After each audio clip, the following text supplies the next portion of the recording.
Hello and welcome to IMS academy. चलो बच्चों, आज हम लेकर आ गए third part of the chapter magnetic effect of the electric current. चलो, सबसे पहले आप ये देखो। अब आप में से बहुत बच्चों का रिएक्शन होगा, सर ये क्या कर दिया आपने, क्या है ये है बच्चों Fleming left hand rule. Left hand, आप अपने लेफ्ट हैंड को लो और ऐसे करो। कर पा रहा है कोई ऐसा? बहुत बच्चों को तो दिक्कत आ रही होगी, सर कैसे करे, दिख ही नहीं रहा, पहली बात तो समझ ही नहीं आ रहा है। तो ऐसे हाइपर होने की कोई नीड नहीं है, बहुत ध्यान से आपको समझना है। आप क्या करो, थंब को, फोर फिंगर को एंड सेंटर फिंगर, ये तीनों फिंगर को इस तरीके से रखो कि ये एक दूसरे के साथ जो है वो 90 डिग्री का एंगल बना रहे हैं। जब ये 90 डिग्री का एंगल बनाएंगे तो तब आप इनको इंप्लीमेंट करोगे direction of force, direction of magnetic field and direction of current को फाइंड आउट करने में। खैर वो तो हम समझ लेंगे होगा कैसे काम। पहले आप एक कंडीशन समझो। जैसे कि आपने कोई मैग्नेट ली, एक एक्सटर्नल मैग्नेट है पहले से ही। अब उसका जो मैग्नेटिक फील्ड होगा वो किस डायरेक्शन में होगा? उसकी डायरेक्शन होगी नॉर्थ टू साउथ।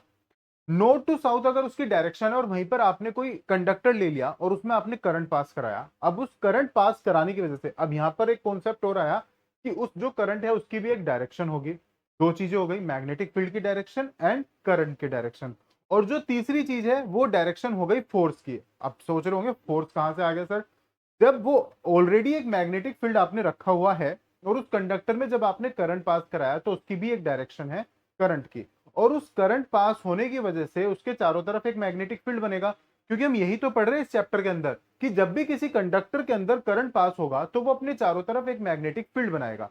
अब उसका एक मैग्नेटिक फील्ड और एक मैग्नेटिक फील्ड पहले से रखा हुआ है, तो दोनों में होगा क्या काम कि दोनों में जब मैग्नेटिक फील्ड बनेगा तो मैग्नेटिक फील्ड बनने की वजह से दोनों एक दूसरे के ऊपर एक फोर्स लगाएंगे। तो तीसरी चीज यहां पर फोर्स आ गई कि फोर्स की डायरेक्शन। तो यानी कि तीन चीजें एक साथ आ गई। तो अब यहां पर क्वेश्चन ये है कि जब तीनों की डायरेक्शन हमें पता करनी हो तो हम कैसे करेंगे? अब हम यहां पे लगाएंगे मैथ्स का रूल। कैसे मैथ्स का रूल? जैसे अगर आपके पास कोई इक्वेशन है उसमें तीन वेरिएबल है तो दो की वैल्यू आपको गिवन होगी तभी तो आप तीसरा वेरिएबल पता कर सकते हो। सेम ऐसे होगा कि तीन चीजें आपके पास आ गई, मैग्नेटिक फील्ड की डायरेक्शन जो एक्सटर्नल मैग्नेटिक फील्ड था, डायरेक्शन ऑफ करंट आ गया और डायरेक्शन ऑफ फोर्स क्या होगा? तीन चीजें हैं। अब उन तीनों चीजों में से दो चीजें आपको कोई गिवन होगी और तीसरी चीज आपको निकालनी होगी। अब उसके लिए आप लगाओगे Fleming left hand rule. Fleming एक साइंटिस्ट का नाम था जिन्होंने लेफ्ट हैंड रूल दिया था। क्या कह के?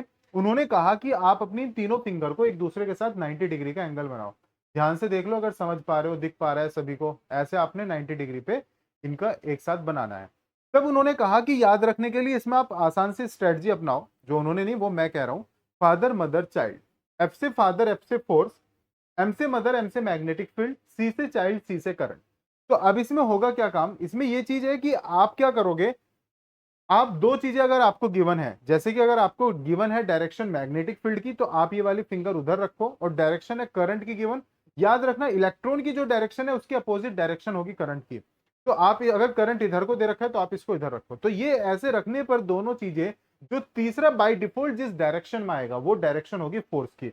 तो थंब किधर जा रहा है? ऊपर की तरफ जा रहा है, तो यहाँ पे डायरेक्शन फोर्स की क्या होगी? अपवार्ड होगी। तो इस तरीके से आपको इसको लगाना आना चाहिए। और लगाना तो चलो समझ लेंगे, एग्जाम में ये लिखना भी आता ही आता है, तो इसको आप लिखना भी सीख लो कि फ्लेमिंग लेफ्ट हैंड रूल क्या कहता है।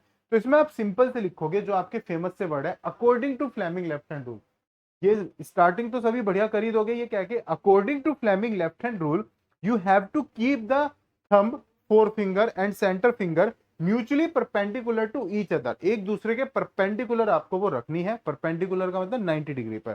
देन फोर्स जो है वो किसके थ्रू दिखाया जाएगा? थंब के थ्रू। तो आप इसको लिखोगे कि thumb will show the direction of force. Fore finger, F F O U R नहीं, चार फिंगर नहीं, F O R E, fore finger. Fore finger will show the direction of magnetic field and centre finger will show the direction of current. तो इस तरीके से आप इसको याद रख सकते हो। फादर यानी कि फोर्स, और फोर्स किसके थ्रू? थंब के थ्रू। मदर यानी कि मैग्नेटिक फील्ड, और वो किसके थ्रू? फोर फिंगर के थ्रू।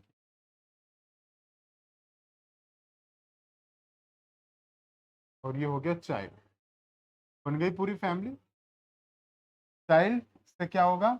करंट होगा, और करंट किसके थ्रू? सेंटर फिंगर के।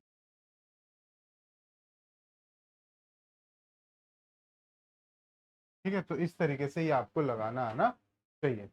चलो इसके ऊपर एक क्वेश्चन देता हूं आपको, आपके एनसीईआरटी का ही है ये क्वेश्चन, एग्जाम्पल है, ये दे रखा है उसमें, चलो नॉर्मली समझ लेते, ये ईस्ट हो गया, ये वेस्ट, ये नॉर्थ हो गया, ये साउथ। एक तो आपको डायरेक्शन ये लेनी है।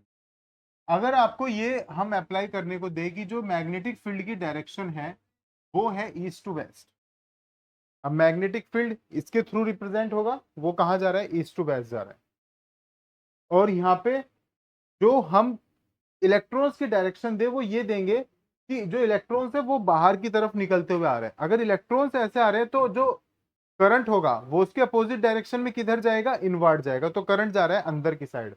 नाउ फोर्स की डायरेक्शन क्या होगी, तो फोर्स की डायरेक्शन क्या होगी, अपवर्ड। तो आप इसमें लिख दोगे force will be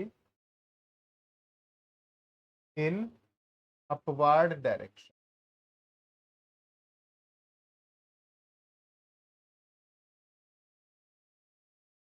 upward direction. एक क्वेश्चन और कर लेते हैं राइट हैंड थंब रूल के ऊपर। सबसे पहले तो मुझे ये बताओ, आपको Maxwell right hand thumb rule याद है? जिसको याद है बोल के बताओ। Maxwell right hand thumb rule यानी कि इस तरीके से आपको वो लगाना मैंने सिखाया था कि जिधर करंट है वो आपका ऊपर की तरफ जाएगा और कर्ल्ड फिंगर है जो डायरेक्शन दिखाएगी मैग्नेटिक फील्ड की। तो उसको आप किस तरीके से लगाते थे कि जैसे कि ये स्ट्रेट वायर है और करंट इसमें ऊपर की तरफ जा रहा है, तो इस तरीके से कॉन्सेंट्रिक सर्किल जो है एंटी क्लॉकवाइज बनेंगे, कहने का मीन्स। अब यहाँ पे ये अब तक तो करंट ऊपर और नीचे पड़ा था, अब आप करंट को ऐसे ले लो, ये हो गया ईस्ट, ये हो गया वेस्ट। अब आप बताओ कि अगर करंट ईस्ट टू वेस्ट जा रहा है तो अब मैग्नेटिक फील्ड की डायरेक्शन क्या होगी? ध्यान से देखो, समझो और बता दो मुझे, लगाओ दिमाग, क्या होगी अगर समझ आ रहा है आप लोगों को। चलो बच्चों, कोई बहुत बच्चों ने लगा लिया होगा। अब आप अपने हाथ को ऐसे करो, राइट हैंड थंब रूल है ना, थंब उधर करो जिधर करंट जा रहा है, तो ये जो कर्ल्ड फिंगर है ये अंदर की तरफ जा रही है ऐसे, अब ये है ऐसे। अब ये बताओ ये आपका क्लॉकवाइज है एंटी क्लॉकवाइज है? इसमें दोनों ही है बच्चों, ये डिपेंड करता है आप देख किधर से रहे हो। अगर आप ईस्ट से देखोगे तो ये आपको क्लॉकवाइज दिखाई देगा, तो उस टाइम पे आप कहोगे कि जो मैग्नेटिक फील्ड की डायरेक्शन है वो क्लॉकवाइज है। करके देख लेना इसको सभी नोटबुक पे बना के। फिर आप इसको वेस्ट से देखो, तो जब आप इसको वेस्ट से देखोगे तो ये आपको एंटी क्लॉकवाइज लगेगा, तब आप इसको कहोगे कि अगर हम इसको वेस्ट से देख रहे हैं तो जो डायरेक्शन है मैग्नेटिक फील्ड की वो एंटी क्लॉकवाइज होगी। तो ये चीजें आप कर लो, ये क्वेश्चन बहुत इंपॉर्टेंट है। तो Maxwell right hand thumb rule इस तरीके से लगाया जाएगा। और अभी हम लास्ट पार्ट में कवर करेंगे डोमेस्टिक सर्किट, किस तरीके से हमारे घरों में जो डोमेस्टिक सर्किट है, यानी कि 3 तरह के वायर यूज होते हैं, live wire, neutral wire and earth wire. तो इस बारे में थोड़ा सा इंट्रोडक्शन मैं आपको दे दे रहा हूं। एक होगा न्यूट्रल वायर, एक होगा लाइव वायर और एक होगा अर्थ वायर।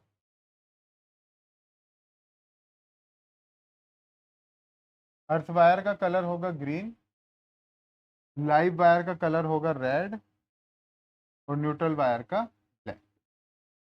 इसका जो पोटेंशियल होगा 0 वोल्ट होगा, इसका होगा 220 वोल्ट। और ये तो केवल एक सेफ्टी वायर की तरह काम करता है। तो ये सब हम पढ़ेंगे, एक बार आप भी ये सब कुछ डिस्कस कर लेना अपने दोस्तों से, फैमिली से, सभी के घरों में इस तरह की वायरिंग हुई रहती है। तो इसको हम बहुत डिटेल में पढ़ेंगे, लेकिन अब तक जितना भी आपको कराया सब आपको कवर करके आना है। ठीक है बच्चों, थैंक यू।